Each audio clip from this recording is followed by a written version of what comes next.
I got so much motherfucking design on right now. Break it down, bring it back, make it clap. I got 3 old thoughts, new guap, wear that thing. Bitches on my line, and you know they come strapped. Hold up, what it not, 45, scope it down, like whoa. High fucking. Saya Sentia Sari, NIM 2021-2281. Di sini saya akan menjelaskan tentang pencegahan infeksi. Nah, sebelumnya infeksi itu apa sih? Penyakit infeksi itu apa sih? Nah, penyakit infeksi itu disebabkan oleh masuknya bibit penyakit. Hal ini bisa disebabkan dari mikroorganisme seperti jamur, virus, bakteri, dan parasit lainnya. Nah, bagaimana sih pencegahannya?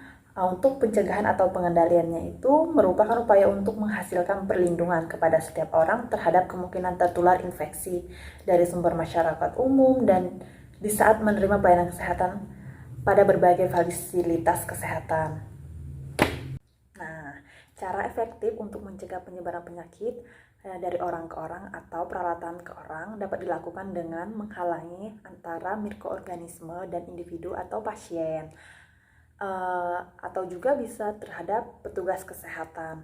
Nah, penghalangan ini dapat dilakukan berupa upaya fisik, yaitu dengan mencuci tangan, menggunakan cairan disinfektan, penggunaan APD, seperti itu. Nah, pada kasus sekarang, seperti kita ketahui, pada pandemi ini kita diwajibkan saat berpergian yaitu menggunakan masker. Biasanya infeksi juga tuh sering terjadi di rumah sakit. Kenapa? Karena rumah sakit merupakan gudangnya penyakit. Nah, ada beberapa cara untuk mencegah terjadinya infeksi di rumah sakit bagi pelayan kesehatan ataupun pasien. Yang pertama itu menggunakan masker, dan yang kedua itu selalu mencuci tangan. Dan yang ketiga, penggunaan alat APD pada fasilitas kesehatan ya. Dan selanjutnya itu pengelolaan limbah rumah sakit, pengendalian lingkungan, penata laksanaan linen, dan penempatan pasien. Nah, ini dilakukan tujuannya untuk mengurangi terjadinya penularan infeksi atau terjadinya infeksi pada pasien atau orang-orang yang ada di rumah sakit. Nah, pencegahan infeksi bisa juga dilakukan sebagai bagian dari aktivitas sehari-hari. Apa saja sih? Nah, yang pertama itu mencuci tangan. Nah, kenapa sih harus mencuci tangan? Karena mikroorganisme itu berawal dari tangan, dari benda-benda yang kita pegang. Nah, selanjutnya itu hindari menyentuh mata, hidung, dan mulut dengan tangan. Selanjutnya itu perhatikan kebersihan lingkungan. Selanjutnya perhatikan kebersihan makanan.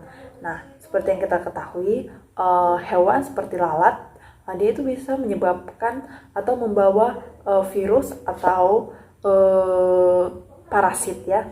Nah, selanjutnya itu jangan berbagi perlengkapan pribadi.